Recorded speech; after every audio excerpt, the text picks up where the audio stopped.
तो मेरे प्यारे बच्चों, हिंदी की कक्षा में आपका हार्दिक स्वागत है। आज हम पाठ 6 कोटर और कुटीर का अध्ययन करेंगे और उसके सार को ध्यान से समझेंगे। कोटर और कुटीर दो कथाएं हैं जो एक दूसरे की पूरक हैं। कोटर अर्थात घोंसला, जिसमें चातक तथा उसका पुत्र रहता है। चातक एक ऐसा पक्षी होता है जो बादलों के जल के अलावा किसी और जल को ग्रहण नहीं करता। यह उनके कुल का व्रत है। दूसरी ओर कुटीर कथा में अर्थात झोपड़ी में रहने वाले बुद्धन और गोकुल के माध्यम से उसे अपनी भूल का एहसास होता है। जहाँ पहली कथा में समस्या को उठाया गया है, तो वहीं कुटीर कथा में उस समस्या का समाधान प्रस्तुत किया गया है। दोपहर का समय था। सूर्य अपने प्रकाश से धरती को तपा रहा था। तभी छोटे से कोटर में बैठे छोटे से चातक ने अपने चातक पिता से कहा, मुझे प्यास लगी है और प्यास के कारण मेरे प्राण चोंच तक आ गए हैं। तब पिता ने कहा, समय सदा एक सा नहीं रहता। हमारे कुल का व्रत है कि हम घनश्याम अर्थात बादलों के जल के अलावा किसी और जल को ग्रहण नहीं करते, और इस व्रत के कारण हमारे गोत्र में ना तो किसी की मृत्यु हुई है और ना ही कोई अनर्थ। अगर बादल आज नहीं बरसे हैं तो कल अवश्य बरसेंगे। तब चातक पुत्र बोला कि मैं भी तो यही कह रहा हूँ कि समय सदा एक सा नहीं रहता, अर्थात हमें अपनी पुरानी परंपराओं को छोड़कर अर्थात कुल के व्रत को तोड़कर किसी और जगह का जल ग्रहण कर लेना चाहिए। इस समय मैं प्यास के अलावा कुछ नहीं सोच सकता। मैं जहाँ से भी होगा वहीं से जल ग्रहण कर लूँगा। तब चातक पिता ने कहा, बेटा धैर्य रखो। हमारे इसी व्रत के कारण बादल वर्षा करते हैं, धरती हरी भरी होती है और धरती पर रहने वाले लोगों को अनाज मिलता है। अगर तुमने किसी और जगह का जल ग्रहण कर लिया तो बादल रुष्ट अर्थात नाराज हो जाएंगे और वर्षा नहीं करेंगे। तब धरती पर रहने वाले लोगों के शाप से हम कभी मुक्त नहीं हो पाएंगे। लेकिन चातक पुत्र पानी पीने के लिए अड़ा हुआ था। उसने पानी पीने के लिए तरह तरह के तर्क दिए कि सूर्य की भयंकर गर्मी के कारण नदी नाले सूख गए हैं, तो उनके पास रहने वाले बादलों में जल कहाँ बचा होगा। उसने दूसरा तर्क दिया, जब किसानों ने बादलों पर अविश्वास प्रकट करके खेतों की सिंचाई के लिए नदी, नलकूपों और कुओं का बंदोबस्त कर लिया है, तो हमें भी पानी पीने का कोई और जरिया खोज लेना चाहिए। चातक पुत्र अब मानने वाला नहीं था। उसने पूछा कि तुम जल कहाँ से ग्रहण करोगे? पड़ोस में एक पोखरी है जिसमें कितनी गंदगी है। लोग उसमें सूखे पत्ते और डंठल डालते रहते हैं, जिसमें कीड़े कुलबुलाते रहते हैं। वहाँ का जल ग्रहण करोगे? तो यह सुनकर वह पिता से कहने लगा कि यह मानव कितना घृणित जीव है जो हर जगह गंद डालता रहता है। तब पिता ने कहा कि बेटा, तुम अभी ना समझो।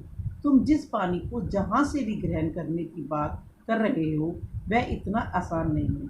जब तुम बाहर निकलोगे तब तुम्हें मालूम पड़ेगा कि हमारी प्यास के साथ करोड़ों की प्यास जुड़ी है। जब हम प्यासे रहकर अपने कुल के व्रत का पालन करते हैं तो ये बादल वर्षा करते हैं। अगर तुमने किसी और जगह का जल ग्रहण कर लिया तो बादल नाराज होकर वर्षा नहीं करेंगे। तब धरती पर रहने वाले जीव बिलख बिलख कर मर जाएंगे। तुमसे अकेले तृप्त होते कैसे बनेगा? चातक पुत्र ने कहा, पिताजी, तुम गंगा को पवित्र मानते हो ना, मैं उसी का जल ग्रहण कर लूँगा। तब पिता ने कहा कि गंगा के जल के अलावा किसी और जगह का जल पिया तो जिंदगी भर मुझे मुंह मत दिखाना। चातक पुत्र अपने पिता को प्रणाम करके पुर से उड़ गया और उसने उस दिशा में उड़ना शुरू कर दिया। यहाँ से दूसरी कथा कुटीर की शुरू होती है।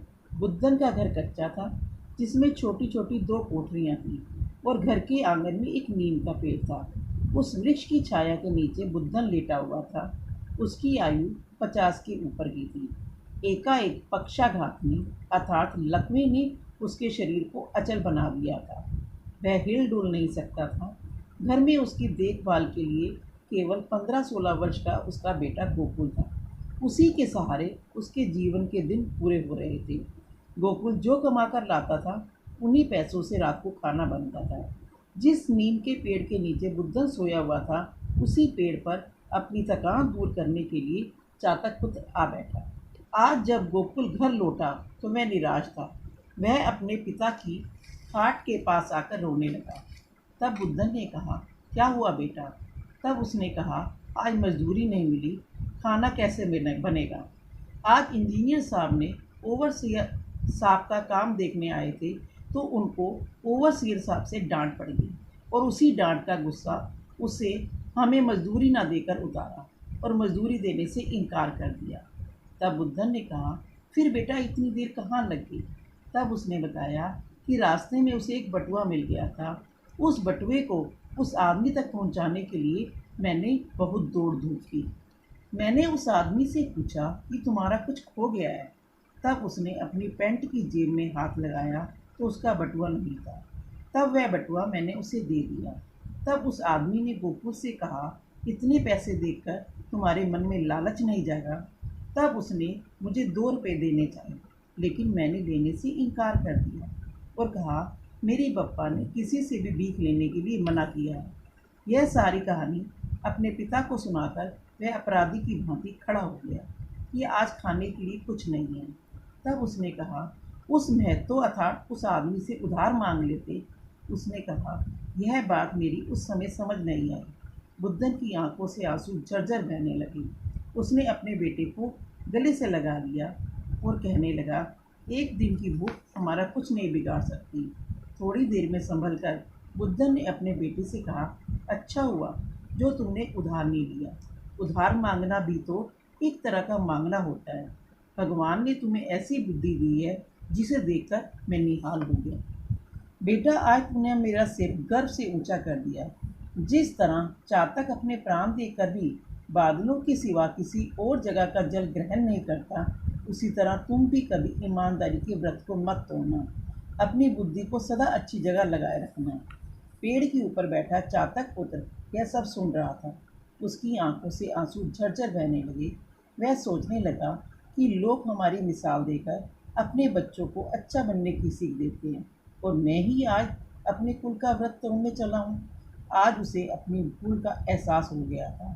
अब उसने अपनी उड़ान गंगा की तरफ न करके अपने घर की तरफ कर ली। रास्ते में बादलों ने ऐसी वर्षा की झड़ी लगाई जिससे वह तृप्त हो गया। आज चातक पुत्र प्रसन्न था क्योंकि वह अपने कुल के व्रत को तोड़ने से बच गया। बच्चों, अब पाठ को तुमने अच्छी तरह समझ लिया होगा। अब हम इस पर आधारित कुछ सामान्य प्रश्न करेंगे।